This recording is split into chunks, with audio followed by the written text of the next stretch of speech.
Kenapa tidak ada masa sanggah pada tes SKD CPNS 2024 ini? Nah, ini pertanyaan yang menurut saya harus jelas dan bisa dijawab. Nah, berdasarkan surat PLT Kepala BKN nomor 5419 garis miring B strip KS.04.01 garis miring SD garis miring K garis miring 2024 bahwa SKD ini diumumkan mulai tanggal 17 sampai 19 November 2024 atau kemarin sampai besok ya.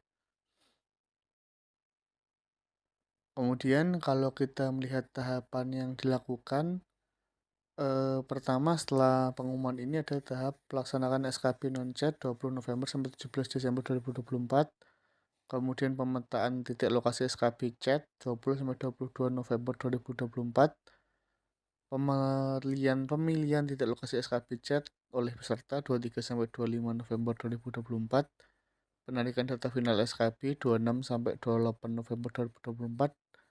Penjadwalan SKB chat 29 November sampai 3 Desember 2024. Selanjutnya, daftar peserta, waktu dan tempat SKB chat 4 sampai 8 Desember 2024. Kemudian melaksanakan SKB chat yaitu 9 sampai 20 Desember 2024.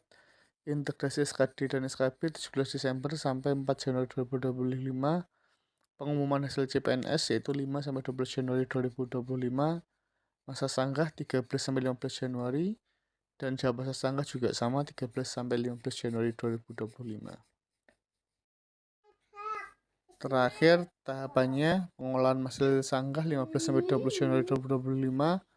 Pengumuman pasca sanggah 16 sampai 22 Januari 2025. Pengisian DRH NIP CPNS 23 Januari sampai 25 Februari 2025 dan usul penetapan NIP CPNS 22 Februari sampai 23 Maret 2025.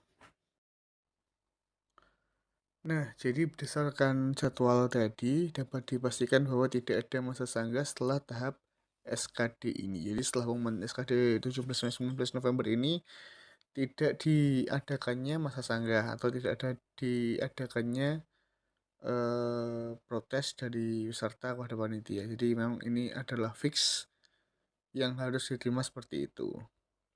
Nah, jadi kalau kita lihat jadwal tadi juga bahwa masa sanggah itu ada 2 tahap, yaitu setelah seleksi administrasi, kemudian setelah seleksi SKB.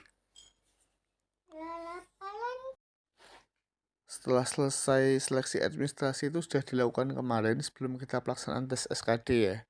Kemudian untuk setelah hasil SKB itu nanti setelah kita melakukan SKB dan mungkin setelah perhitungan SKD dan SKB. Oke, bisa dipahami ya dari sini ya. Jadi memang masa sanggah ini hanya untuk seleksi administrasi dan hasil SKB-nya saja. Jadi untuk seleksi SKD, pelamar yang tidak lolos tidak dapat mengajukan keberatan atau sanggahan. Lantas, untuk memastikan fair dan tidak ada kecurangan hasil SKD bagaimana? Apa yang harus kita lakukan? Apa harus yang dilakukan peserta untuk memastikan bahwa ini benar-benar fair, menjunjung tinggi kejujuran dan tidak ada kesalahan di situ, karena memang namanya manusia juga pasti tidak luput dari kesalahan seperti itu. Nah, yang bisa kita lakukan yang pertama adalah cross check ulang data nama-nama dari pengumuman yang lolos SKB. Jadi di situ ada kode-kode P atau L, P dan seterusnya. Kita cocokkan. Jadi benarkah yang lulus SKD itu, yang peringkat-peringkat SKD itu secara live score dia muncul atau seperti apa? Kita pastikan lagi. Cuma di sini yang jadi pertanyaan ketika pakai SKD 2023 dia tidak ketrace di live score, tapi harus kita buka untuk live score-nya di SKD 2023 sebelumnya. Ini yang bisa dikatakan masih rawan terkait kecurangan walaupun tidak terjadi, tapi indikasi-indikasi ini dengan memakai SKD 2023 kemudian dengan live score-nya kita ketahui ya bisa meminimalisir lah. Jadi tolong dicek ulang ya, dicek ulang semuanya apakah nama-nama tersebut di live score muncul, kemudian kalau yang pakai SKD 2023 apakah juga di live score SKD 2023 itu ada. Jadi dari situ kita bisa melihat apakah benar atau enggak sih, sesuai atau enggak sih. Jadi nama-nama itu kita bisa googling ya, seperti itu. Nah, setelah itu kita cek data di live score YouTube. Jadi pastinya ada. Saya coba tadi ngecek di live score YouTube juga data-data yang lama juga ada, belum kehapus semua. Dan semoga nggak akan dihapus. Ini nama-nama tersebut akan muncul di live score. Tentunya kalau peringkatnya tinggi, dia lolos SKD, pastinya di peringkat live score dia akan di atas, jadi lebih mudah kita nyarinya. Dan bener nggak segitu atau seperti apa gitu ya. Jadi dari sini memang ketahuan sesuai enggaknya, ada penyimpangan enggaknya. Nggak masalah, kita sebagai masyarakat boleh kok mengontrol terkait hasil pelaksanaan seperti ini, walaupun memang tidak ada masa sanggah. Tidak ada masa sanggah bukan berarti kita nggak melakukan kontrol terkait hasil seleksi ini.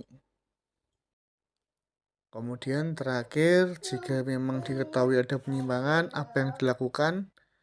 Ya tentunya kita bisa memviralkan ini atau membuat besar ini, karena kita nggak bisa lapor, nggak ada masa sanggah. Jadi salah satu caranya ya memviralkan, entah itu lewat YouTube, Instagram, Facebook, lapor ke ASN, Twitter, X Twitter, atau dari lapor Mas Wapres. Jadi semoga ini membantu dan semoga hasil ini adalah yang terbaik buat kita semua. Terima kasih.